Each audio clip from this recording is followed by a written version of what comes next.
building blocks of any partnership, or certainly of any special relationship as the United States and Israel have, are formed between individuals through face-to-face interactions.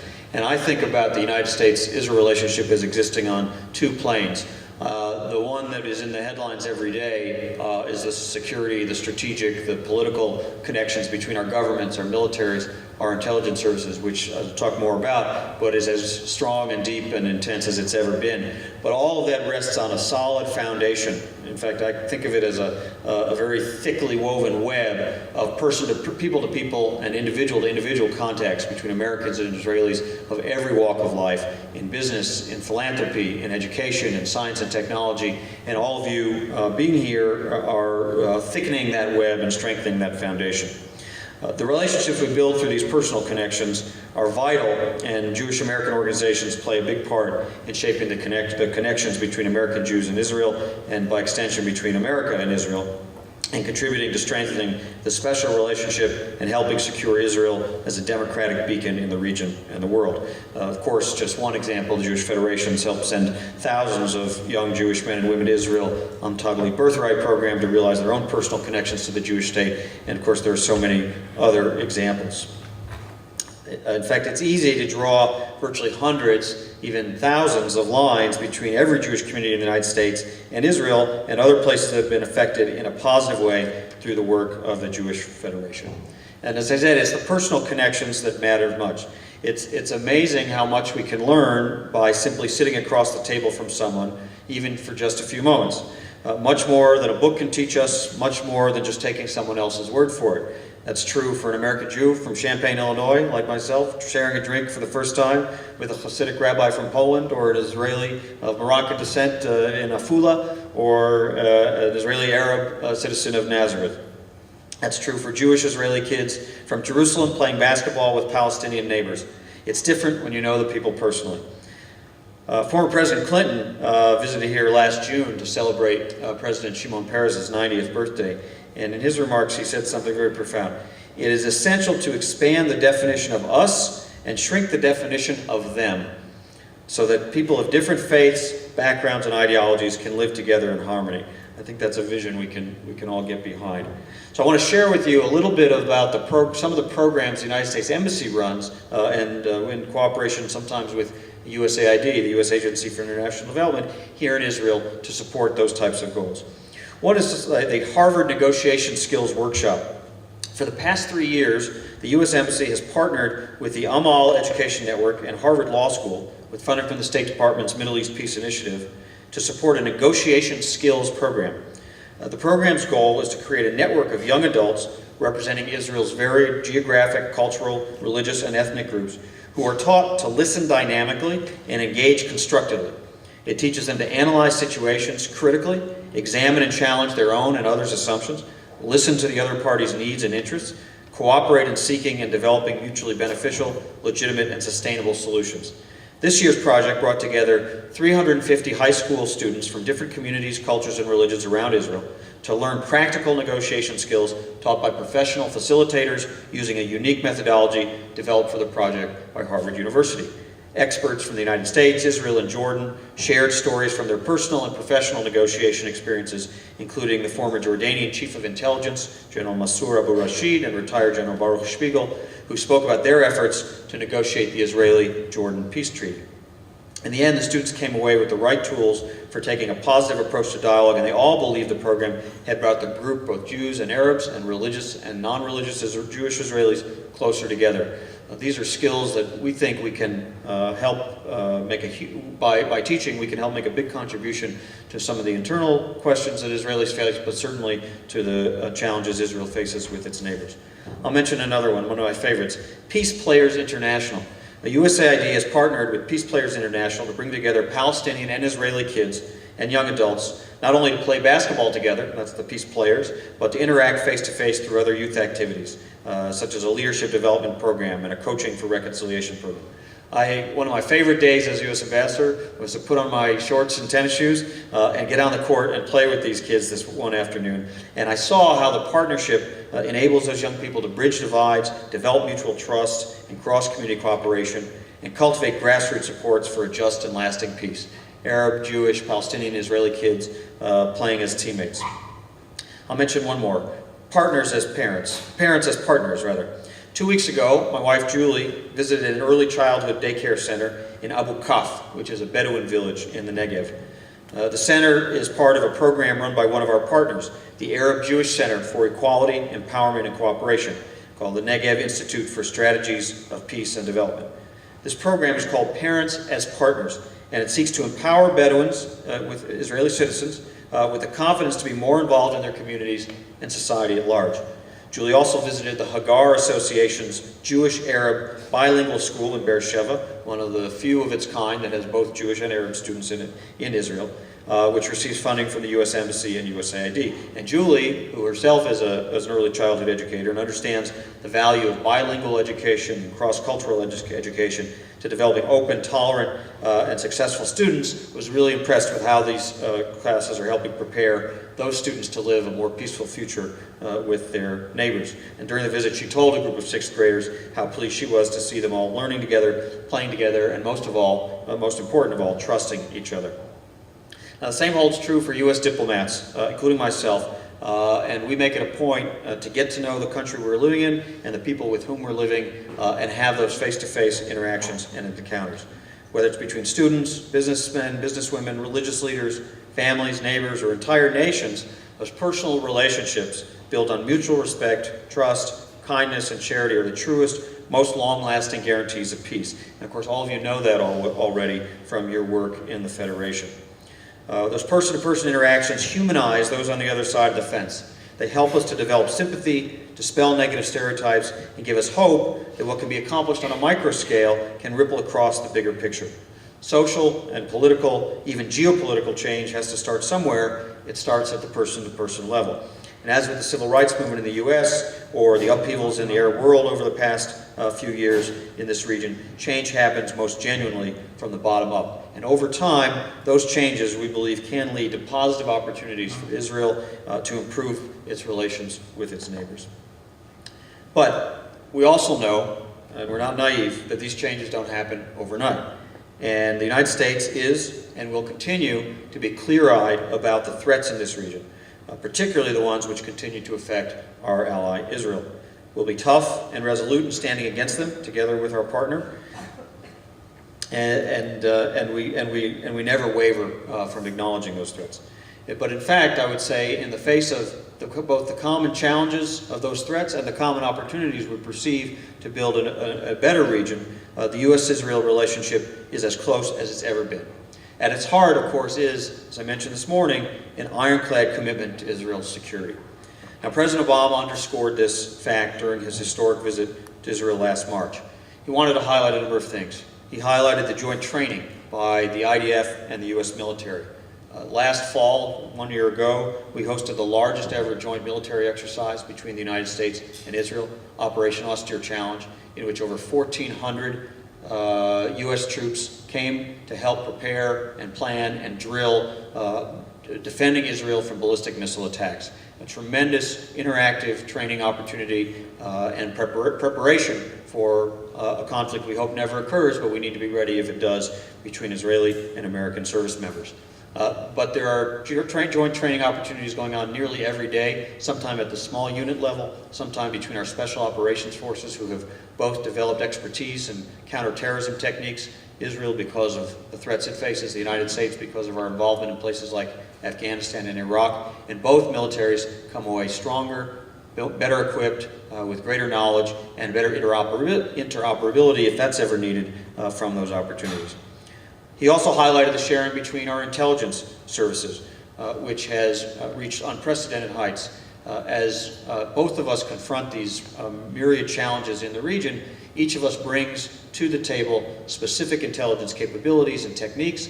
They are complementary, and together they make more than the sum of their parts. And so we pool our respective resources and both come away with greater knowledge and awareness of the threats we're dealing with. Of course, we are proud of, and the President highlighted, our annual military assistance package to Israel, $3 billion a year, and there are now negotiations underway on a new long-term 10-year memorandum of understanding that would extend the life of our assistance programs, possibly increasing it as well. And those programs, that assistance program enables Israel to acquire the most sophisticated U.S. military technology. Of course, the Israeli Air Force has long been flying F-15s and F-16s. Soon, starting in 2016, it will fly the F-35 Joint Strike Fighter, the world's most advanced fighter aircraft, and as well the V-22 Osprey tilt-rotor aircraft, the plane that takes off like a helicopter, flies like a plane, a tremendous platform for special operations forces to use. And the President took special time to point out and highlight our work together on joint work together on life-saving missile defense programs like the Arrow, the David Sling, and the Iron Dome program. I want to take just a moment to highlight the Iron Dome program because I'm particularly proud of our role as the United States government in supporting that program. It really grew out of President Obama's visit to Israel in 2008 as a presidential candidate and a senator, which I accompanied him on. He traveled to Sderot. I'm sure most of you have been to Sderot, which was at the time the main target of the missiles and rockets coming out of Gaza. Unfortunately, they have gained greater range. They now often overshoot Sderot. But Sderot was really taking a great deal of punishment then. President Obama, then Senator Obama, met with families whose homes had been damaged or destroyed, visited one of those homes, met children and others who had been injured by these rocket and missile strikes. And he came away from that with a very profound sense of obligation. If the United States commitment to Israel's security means anything, it means that we don't just help Israel prepare for threats that might develop someday, such as the threat from Iran, and of course we do that, but we have to help Israel defend itself from the here and now. And at that time, that threat was very real. The citizens of southern Israel were living under it day by day with their lives at risk literally every time they left the house. So when he arrived in office in January 2009, he asked us, his team working on the Middle East, to take a look and see what programs were available that might enable us to help Israel deal with that threat. At the time, there was a pending request from Israel for support for the Iron Dome missile defense system. And the truth was that within the U.S. defense technology community, there were a lot of doubts about whether that technology had really matured to the point that it could be used. But we sent a team of technicians out to Israel to do an assessment, and what they found was that this technology, which is a purely Israeli technology, and Israel deserves all the credit for its development, had matured in record time. Ultimately, by the way, it went from concept to deployment in about 5 years, which is an unheard of speed for weapons development because of the urgency that Israelis attached to it. And when they came home and told us this technology is ready for prime time, they've perfected it, it works, the President immediately got behind it. He requested Congress provide over $200 million for it. The Congress did provide it. Later we came in with another $70 million, and later a third tranche. We have now provided nearly $500 million in support of the Iron Dome missile defense program, supporting 3 batteries that are currently deployed. There are 2 others that were funded by Israel. A 6th battery is soon to be deployed, and a significant upgrade in the inventory of the interceptor missiles. And we saw the impact of that system most prominently exactly 1 year ago during Operation Pillar of Defense, when in the course of a week, over several hundred rockets and missiles were fired from Gaza into Israel. And this technology, very sophisticated, with radar that can tell if the rocket is headed, the incoming rocket is headed for a populated area or an open area, would only fire at those coming from populated areas, and it had an over 80% success rate, shooting down over 400 missiles and rockets. There's only one word for a technology like that: that's life-saving. And in that regard, it deserves applause, and in that regard, I'm proud of it, you should be proud of it. That's your money, that's my money, that's American tax dollars at work, helping provide real life-saving technology to defend Israeli citizens from terrorist attacks.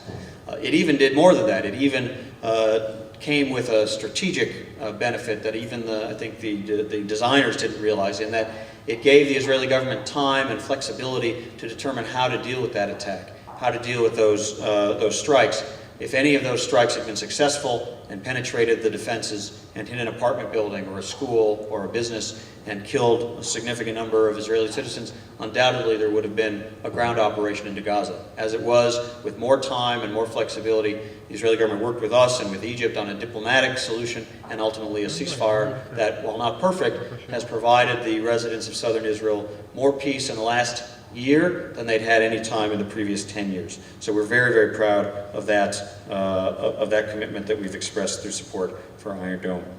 So the United States is proud to stand with Israel.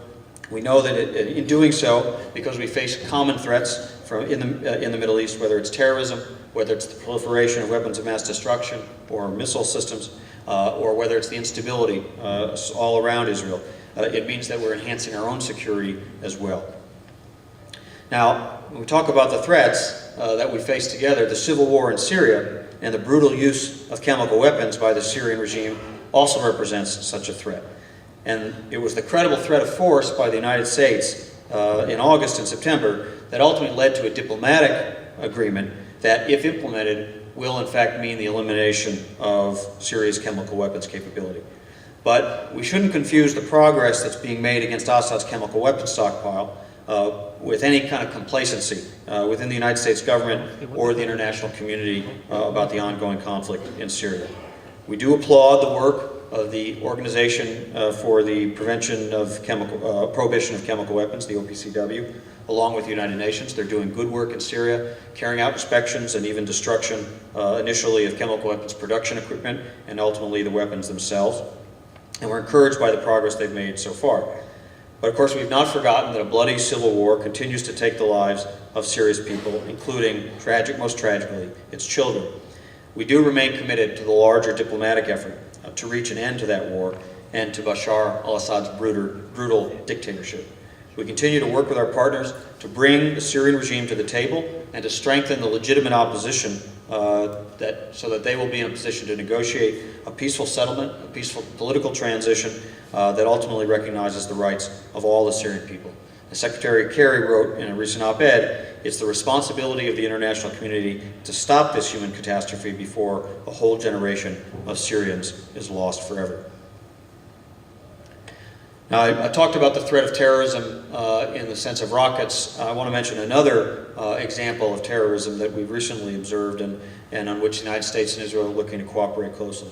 A few weeks ago, the IDF discovered a tunnel dug under the border from Gaza into Israel. I went to the tunnel.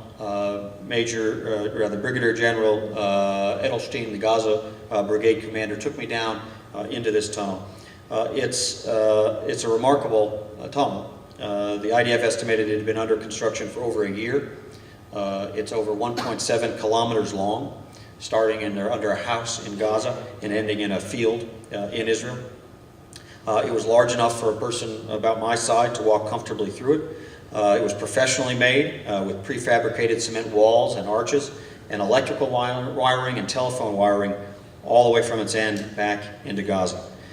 It was clear that this tunnel had no economic purpose, no smuggling purpose. It was built with one purpose in mind: to carry out terrorist attacks against Israeli citizens and soldiers, very likely a kidnapping to give Hamas a bargaining chip of a kidnapped Israeli soldier.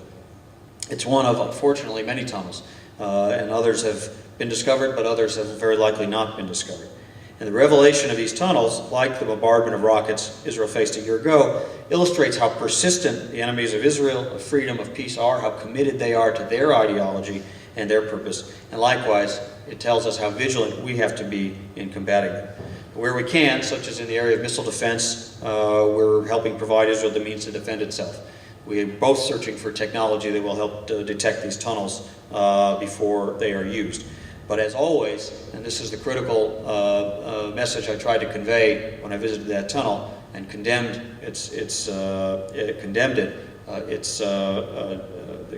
the organizations that prepared it, we will always stand up for Israel's right to defend itself, and we will always ensure that Israel enjoys international legitimacy in acting to defend itself. The truth is, today there is a convergence of interests between Israel and the Sunni Arab states of the Gulf, Saudi Arabia, the United Arab Emirates, Bahrain, the Oman, even Qatar.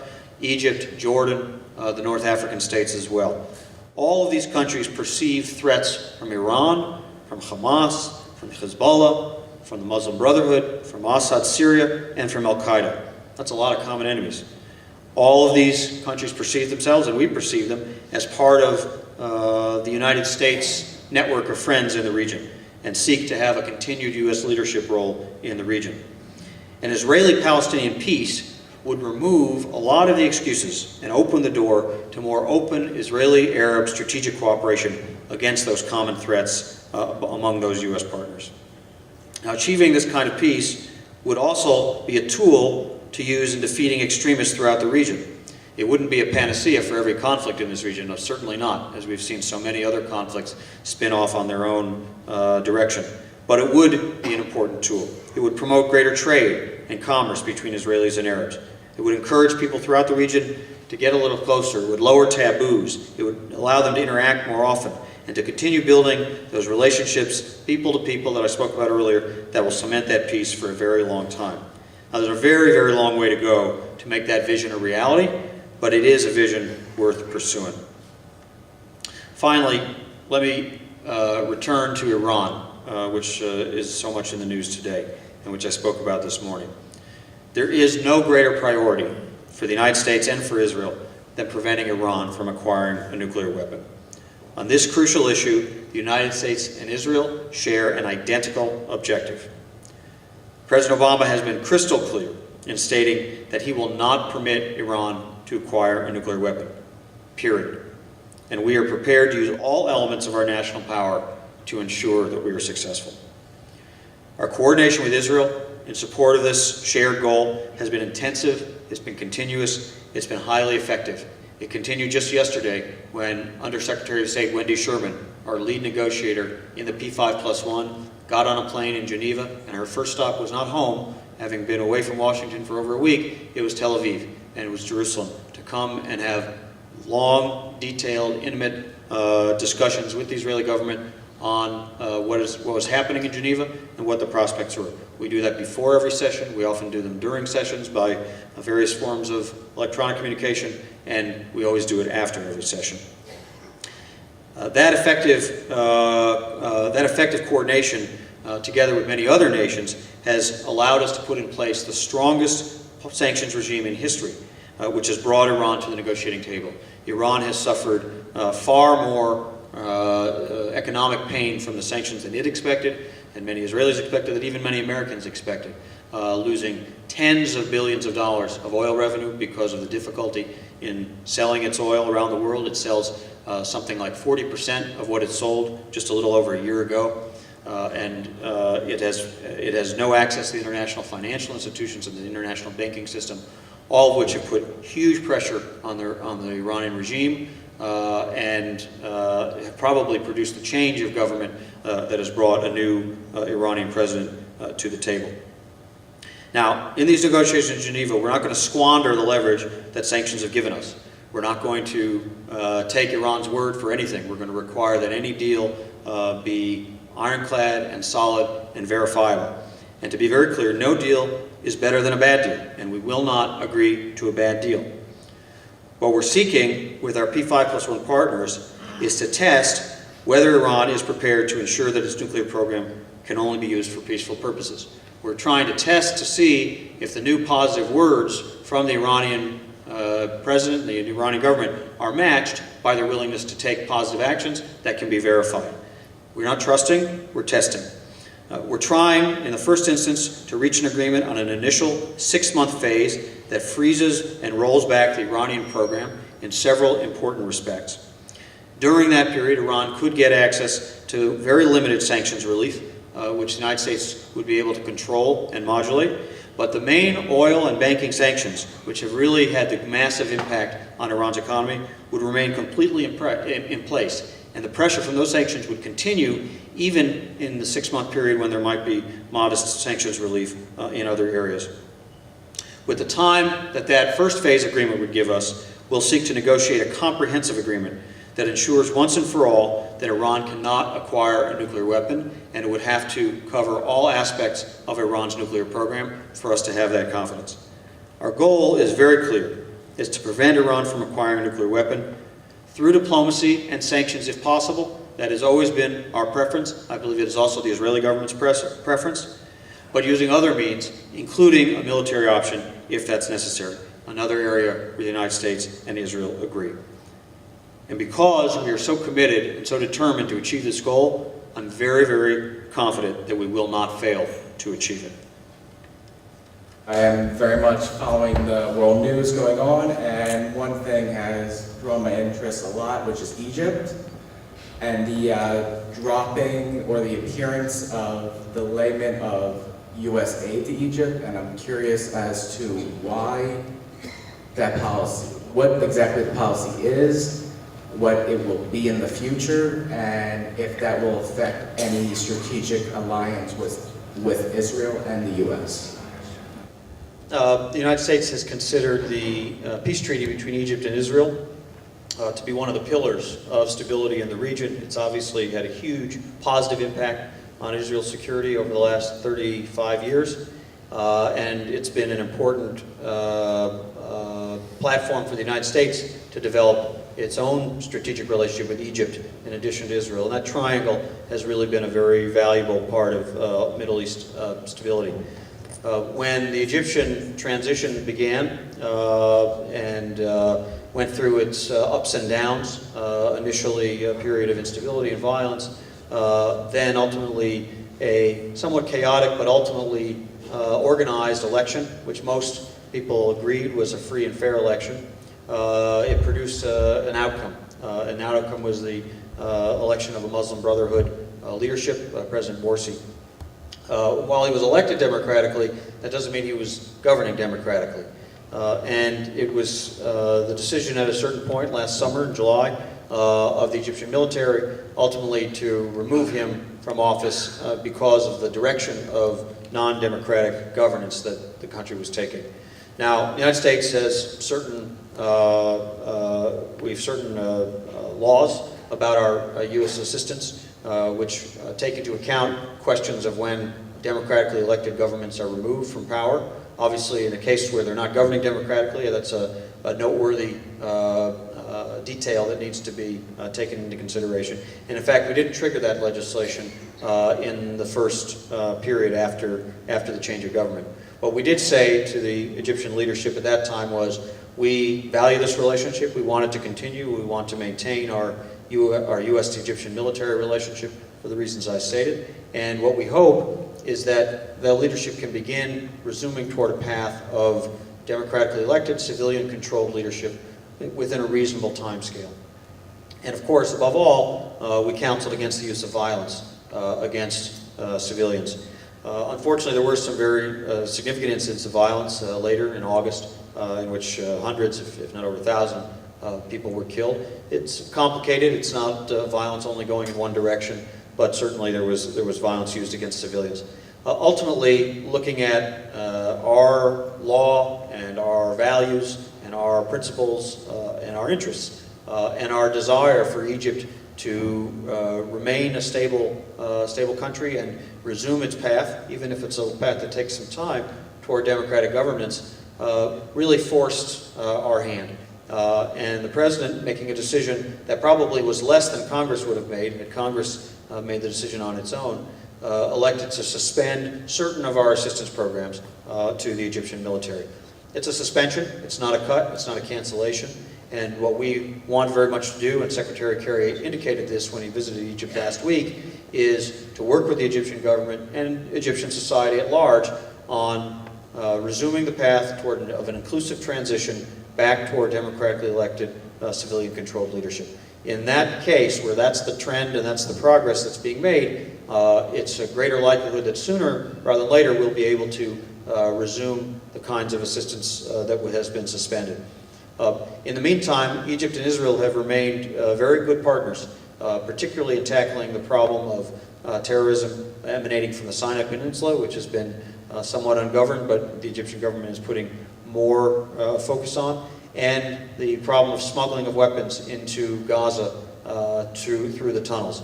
The Egyptian government has shut down a significant number of those tunnels and put real pressure on Hamas, which governs Gaza, This is something that Egypt and Israel are in good coordination about. They're cooperating. They see it as a mutual interest to maintain stability along that border and to prevent acts of terrorism that would target either one of them. The truth is, the terrorists in Gaza and the terrorists in Sinai have both Israel and Egypt within their sights. So there's a common interest there, and frankly, it's still a common interest with us to ensure that kind of coordination. So we very much hope we'll be able to resume our full assistance program with Egypt, but obviously some of that will depend on decisions that the Egyptians are going to take. You made a very careful point of the interrelationship of other Mideastern countries, Sunni countries, that might benefit the United States and Israel, both benefit from the peace process. Do you, without endangering your diplomatic authority or hierarchy, do you have any, from your experience here, do you have any other ideas that might assist the process by the United States being more overt in urging the Palestinians to do certain things that are more in conjunction with these other Arab country friends? Well, there's no question that the Palestinian Authority has long looked to Arab governments and Arab leaders to provide it support, political support and economic support as it goes into peace negotiations. I think the political support is very strong, and I think Secretary Kerry has put a lot of focus on that, spending a lot of time with the Arab League foreign ministers, particularly those focused on a committee on the Arab Peace Initiative, encouraging them to make their own adjustments to the language of the Arab Peace Initiative to take into account the possibility of land swaps that would essentially leave certain Israeli settlements in place in exchange for other land. They have given time and again, the Arab League foreign ministers, strong support to President Abbas of the Palestinian Authority to continue the negotiations. They have increased their own isolation of Hamas, which has been helpful in strengthening Abbas. And we look to them to provide financial assistance to support the Palestinian Authority. Sometimes that assistance is slow in coming, but we look to it. What I think the Palestinian Authority can do as well is encourage those governments to begin to lower their own taboos about interaction with Israel, and certainly to lessen and ultimately diminish and eliminate incitement about Israel or delegitimization about Israel in the international community. In fact, the Palestinian Authority has suspended during the course of these negotiations their campaign to upgrade their status in the UN, which sometimes carries with it certain aspects of delegitimization of Israel. We hope that will continue. We know that they have told Arab governments that they don't want to see others take those initiatives on their behalf. We look to them because they have their own interactions, as Palestinians do with the Israeli government, to essentially legitimize other Arab governments besides Jordan and Egypt who have their peace treaties from beginning to engage Israelis. We think that sort of picture of regional integration, of openness, of lowering of the taboos of contact will send a very powerful message to Israelis that the isolation that has accompanied this conflict for so many years could actually come to an end. It's not going to happen overnight. These habits and taboos will die hard, but ultimately, if Israelis see that Arabs are willing to engage them as equals and deal with them in business and exchanges and education, in other forms of contact, we think that's a powerful incentive for Israelis as well to continue with the peace negotiations. Ambassador Shapiro, you know very well the mood in this country. You know this country as well as any ambassador has in a number of years. Are you concerned that the events of the recent day, Kerry's talk about a third intifada, and the dust up now over the Iran situation is going to erode the kind of goodwill that was created after Obama's visit here in March? Well, there was a lot of goodwill created by President Obama's visit in March, and I'll start there.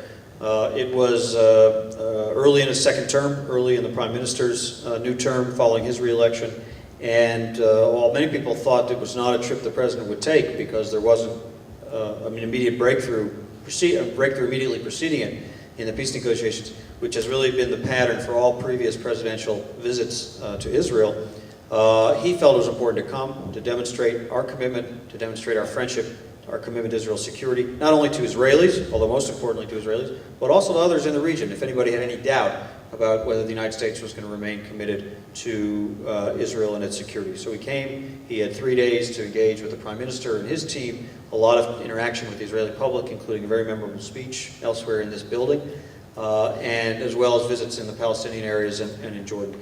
And I think it really did create a lot of goodwill. A lot of Israelis came to me afterwards and said, you know, I really found him to be a very friendly, very compelling, very inspiring leader. Some said to me, I didn't agree with him before and now I do. Others said, I didn't agree with him before and I still don't, but I know he's a friend and I know he's talking from a place of friendship. And I think that was a very profound impact of that visit. The truth is, the United States and Israel have as close a relationship as any two countries on earth. That's a good thing. That's the way it should be. That's the way it will be. It's going to remain that way. That doesn't mean we agree on every issue. And there will be times when we have disagreements. That's fine. That's natural. That happens between countries who are different, differently located, different sizes, ultimately have overlapping, almost at times identical, but not identical interests. In fact, I think in the cases you cited, Herb, the interests really are identical. We have the same interest that Prime Minister Netanyahu described last night, to help Israelis and Palestinians achieve a two-states or two-people solution that will end this conflict, allow Israelis to live with peace and security and recognition, allow Palestinians to live with peace and security and self-determination in their state. That's the same goal. Along the way, we hit difficult moments in the negotiations, undoubtedly, and we will have those conversations. It never comes close to shaking the foundation of this relationship. The same is true on Iran. The United States and Israel share an identical goal, as I mentioned in my remarks, of preventing Iran from acquiring nuclear weapons. This is a difficult negotiation that has to be conducted through 6 parties on one side of the table, plus many other interested parties, including Israel, including other nations in the region, such as the Gulf states. And we try very hard to take everybody's needs and interests into account while staying focused on that precise goal. That may mean there are going to be times when the tactical decision about how to proceed in the negotiation requires a discussion. And maybe we won't always agree precisely. But I'm very confident that because of the coordination we've engaged in at the highest levels of our government, and because of the identical objective that we are both committed to, as well as our commitments to each other, that also is not going in any way erode the foundations of this relationship. I'm concerned about the fact that Israel's being asked to house a hostile state in her midst, in a very small space. Right now, Israel is able to live together with the Palestinians as long as they're not attacking us. But when we give the Palestinians that state of self-determination, peace, and security, we're giving up our sovereignty in this very small area. I haven't heard the word sovereignty used to describe what Israel needs in order to stay independent, secure, safe, Jewish, democratic. Sovereignty should be the issue, not security. When the Chinese, when Bibi Netanyahu and Mahmoud Abbas visited China almost at the same time, the Chinese foreign minister handed them a peace process that would give Israel peace and security and give the Palestinians a sovereign state. What is that? I mean, we don't get to be sovereign anymore? Sovereignty is the issue. Israel has all the rights and responsibilities of a sovereign state, including, importantly, the right to make its own decisions about its security. We fully recognize and will always defend that right. So what we look to achieve is what the Prime Minister described last night. It's a two states for two people solution. Because ultimately the alternative, as he has also spoken about in other times, is a binational state. And a binational state is one in which, over time, Israel would have a very difficult time sustaining its Jewish and democratic character. Probably its security would also be put at risk. So the way for Israel to remain a strong, secure, Jewish, democratic, and sovereign state is indeed through a negotiated solution that creates also a Palestinian state alongside it. All the details that come with that are very difficult. Where does the border run? How much land does each side have? What's the status of refugees? What's the status of Jerusalem? What are the security arrangements? Of course, any peace agreement that Israel would ever agree to, and any peace agreement we would support, would have to have absolutely ironclad arrangements to ensure Israel's security so that the West Bank, where the main part of a Palestinian state would reside, doesn't become what Gaza became when Israel left, a launching pad for attacks against Israel, closer to the Israeli center. All of those are goals that have to be met in order for a peace agreement to be achieved. But again, at the level of the strategic objective, Israel, this Israeli government, the Palestinian Authority in the United States, and many others in the international community are in agreement that two states for two peoples is the way to achieve those objectives. Ambassador, Secretary Kerry has put in a tremendous amount of work in support of a two-state solution, and we're all grateful for that effort. Herb referenced some of the statements that he made the other day about a third intifada. I know there was a lot of concern among those of us who were paying close attention to those words that it, although I'm sure it wasn't his intent, it sort of seemed to provide an opening for the Palestinians to sort of sit back and perhaps why should we have a negotiation if people will just blame Israel and so we've got an excuse for a third intifada. That it seemed to kind of intone that the violence might somehow be justified. I know that's not his intent. Can you talk to us just a little bit about what the responsibilities are of the Palestinian Authority in that negotiation and where the responsibility for violence should ever happen lay? You're of course correct that there's never any suggestion or countenance of legitimating the use of violence.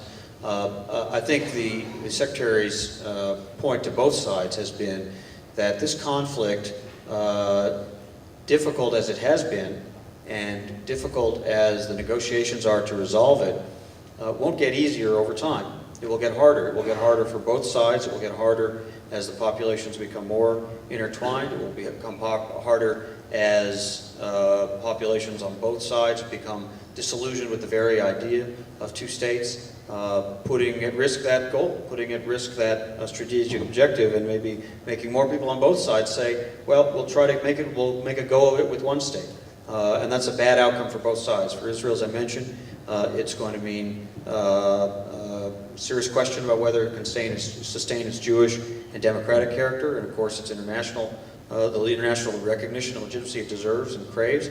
And for Palestinians, they will not achieve their goal of self-determination and independence. So both sides have something to lose if these negotiations don't go forward. Now, we're not planning for the failure of the negotiations. We're obviously trying to plan for the success of the negotiations. But it goes without saying, and yet I'll say it, that violence is completely unacceptable before, during, or after negotiations, regardless of success or failure of negotiations. And we have maintained always that not only is it unacceptable for there to be the use of violence as a means to try to advance that political agenda or any other, Israel has the right to defend itself when such violence occurs. The good thing is that the current Palestinian leadership has committed itself to nonviolence, has committed itself to working, frankly, as security partners with the Israeli government. And there's an effective professional Palestinian security force that works alongside the Israeli security forces and does a very good job. Doesn't eliminate every risk, although 2012 was the first year in many years without a terrorist incident in or emanating from the West Bank. Tragically, there have been some in this year. But that should be the model. And ultimately, as the two-state solution is negotiated, the two sides are going to have to continue to find ways of coordinating on security. Ultimately, a strong, capable Palestinian security presence is part of an assurance of Israeli security, but so is a certain amount of Israeli freedom of action, and that has to be negotiated within the negotiations. Mr. Ambassador, I know you like baseball, so I'm going to throw you a curveball. Why is Jonathan Pollard still in jail? You know, first let me say that having been asked that question quite a number of times in the time I've been ambassador, I recognize, we all do, that this is a very emotional issue for Israelis, and it's painful, and there's a genuine desire, I think, that comes from a real emotional place to see Mr. Pollard's prison sentence ended. What I can say about why he's in jail is because he committed a very serious crime. He went through our justice system. He received the sentence that our justice system provided, and he's serving that sentence. And those are the facts. That is what any American citizen convicted of a serious crime does. Obviously, the justice system, people can have their questions or critiques about the decisions it renders, but ultimately it's the justice system that renders them. What is often asked is, why doesn't the president intervene? And the only answer to that is I can't predict what will happen. I can only say it's a very, very unusual circumstance for presidents to intervene in overruling the decisions of the justice system. And there has to be either a very compelling reason or a very, there has to be a very, very compelling reason for it. In fact, President Obama has done it very rarely in any cases during his term. And so there, I think, is no reason to necessarily expect that this case, because it gets a lot of attention and sensitive as it is, should be treated differently from other cases. He has the rights of any incarcerated American to apply for clemency or for some other shortening of the sentence, and then the process will go where it goes. So for now, I can't predict what will happen. I can only tell you what has happened.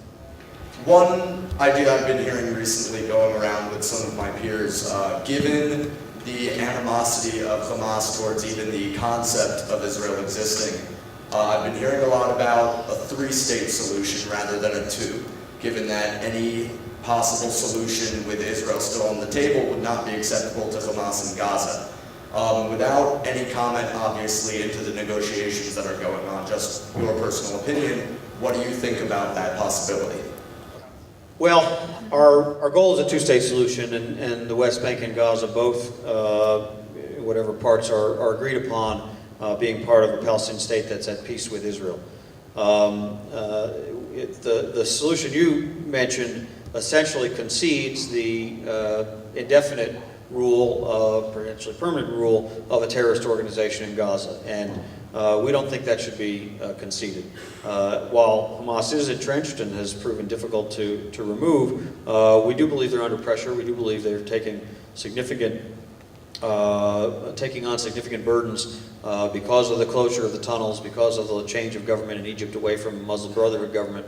And it is one of the factors that may make the Gazan citizenry, who are not all Hamas and who do not all support Hamas, take a look at, is there a way to change the leadership they have? Our hope is that over time, as negotiations with the Palestinian Authority produce change, positive change for Palestinians in the West Bank, first maybe in economic and security terms, then ultimately in political terms, this will be an inducement for political change also to occur in Gaza and ultimately the return of the Palestinian Authority to Gaza. So that remains our goal, and I think it's the goal that's more likely to produce the outcome we want, which is Israel living side by side in peace and security with the Palestinian state, not side by side in peace and security with the Palestinian state on one side and side by side in war and conflict with a Hamas terrorist state on the other side. Ambassador Shapiro, maybe you can help me out here, or help us out. You alluded to it a little bit, but leading up to the negotiations between Israel and the Palestinians, Israel took a number of confidence-building measures, including the release of several dozen Palestinian so-called security prisoners, aka terrorists, as well as easing a number of other restrictions on Palestinians, including increasing the number of Palestinians who work inside of Israel. Could you alluded to one or two things, but could you sort of spell out what Washington regards as the compromises and confidence-building gestures on the side of the Palestinian Authority? So when the Secretary Kerry was coming here throughout the summer to try to arrange the beginning of the launch of the negotiations, there were a number of different ideas emerged, including a number of those positive steps that you mentioned that Israel took on economic matters and so forth. In the end, what emerged as the essential deal, essential exchange, if you will, that enabled the talks to launch was the decision by the Israeli government to release the pre-Oslo prisoners that you referenced, and a decision by the Palestinian Authority to suspend its activity in the United Nations to upgrade its status during these negotiations. And so far, that was the basis that got the negotiations going and has been allowed them to be sustained.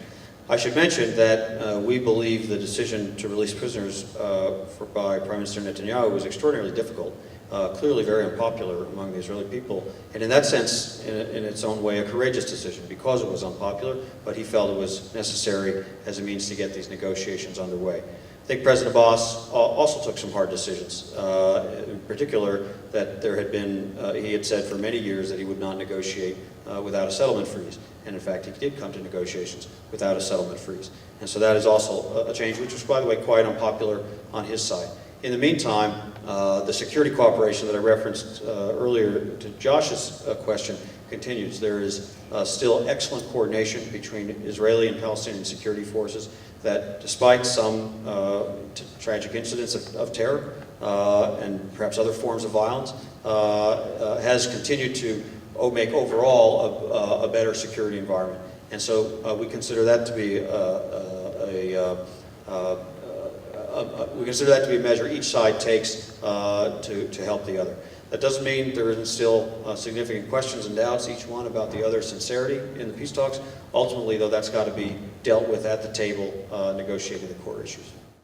I would like to ask for your comments based on Netanyahu's statements last night, as well as Boogie's earlier on today in regards to Iran and how easing sanctions at all, even if mildly, is a historic error this time, and that the sanctions need to remain in place in their entirety until the deal is concluded and it's guaranteed that there's no Iranian nuclear program.